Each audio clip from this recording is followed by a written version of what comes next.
रहीम। ए हमेशा के लिए फना होने वाले मुसाफिर इंसान, क्या तुमने कभी उस लम्हे का तसव्वुर किया है जब तुम्हें सफेद कफन में लपेटकर ठंडी अंधेरी मिट्टी के स्पर्श कर दिया जाएगा? उस घड़ी जब पहली मुट्ठी भर मिट्टी तुम्हारे चेहरे पर गिरेगी और आखिरी शख्स कब्र के किनारे से पलट जाएगा, तुम बिल्कुल तन्हा रह जाओगे। न कोई रोशनी, न कोई शिया, न सांस लेने को खिड़की, न आवाज की गूंज, बस सन्नाटा, घनी तारीकी और एक ऐसी तन्हाई जिसकी होलनाकी के सामने दुनिया की सारी वहशतें हिंच लगें। सोचो, वो दिल जो दुनिया के शोर में कभी खामोशी से न मानूस हो सका, आज इतनी गहरी खामोशी में उतरेगा कि सिर्फ अपनी धड़कन की दस्तक सुनेगा। वो आंखें जो रंग और नूर की आदी थीं, अब तारीकी में यूं खो जाएंगी जैसे समंदर में कतरा। ये कब्र है, हम सबका सबसे आखिरी घर, जहां न मून से है न गमगुसार, जहां न मनसिब की शान है न दौलत का गुरूर। यहाँ बस एमाल हैं जिनका तराजू अब झुकेगा या संभल जाएगा। पहला मंजर, जनाजा तैयार है।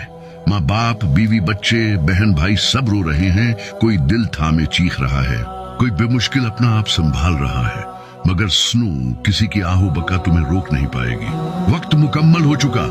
उस लम्हे लोग बारी बारी तुम्हें अपने कुंधों पर उठाएंगे। हुजूम के बीच तुम्हारी आखिरी मसाफत तय होगी। सबके साथ होकर भी तुम अकेले होंगे, जबान बंद, हाथ पांव साकत, एहसास नीम जान। और फिर कवालिद आलम के हुक्म से सफेद कफन में लपटा जिस्म चार लोग कब्र में उतारेंगे। बिस्मिल्लाह वाला मिल्ला रसूलुल्लाह की सरगोशी के बाद मिट्टी डालने का हुक्म आएगा। पहली मिट्टी जब चेहरे पर पड़ेगी, दिल की दहलीज लर्ज उठेगी, फिर दूसरी मिट्टी, फिर तीसरी, और देखते ही देखते तुम्हारे ऊपर जमीन बराबर कर दी जाएगी। पानी छिड़क दिया जाएगा, लोग फातिहा पढ़ेंगे, कदमों की चाप दूर होती जाएगी, हती के सन्नाटा तुम्हारी साथी बन जाएगा। यही है कब्र के पहले 24 घंटे, वो कड़ी आजमाइश जिसके आगे बादशाह वो फकीर बराबर हैं, अमीर वो गरीब एक सफ में। इस दिन दुनिया के सारे रिश्ते एक दरवाजे तक साथ आएंगे, फिर पलट जाएंगे। जो बाकी रह जाएगा वो तुम और तुम्हारे आमाल।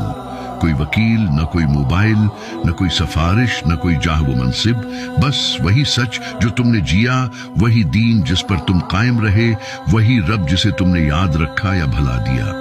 कब्र की वहशत पहली सायत में तुम्हें घेरेगी, तारीकी का दबाव, तंगी की गिरफ्त, खामोशी की करचियां। मगर सुनो, कब्र सब के लिए एक सी नहीं। नेक के लिए ये घर कशादा हो जाता है, ठंडक रोशनी बन जाती है, मिट्टी महकने लगती है और एक खिड़की जन्नत की जानिब खुलती है।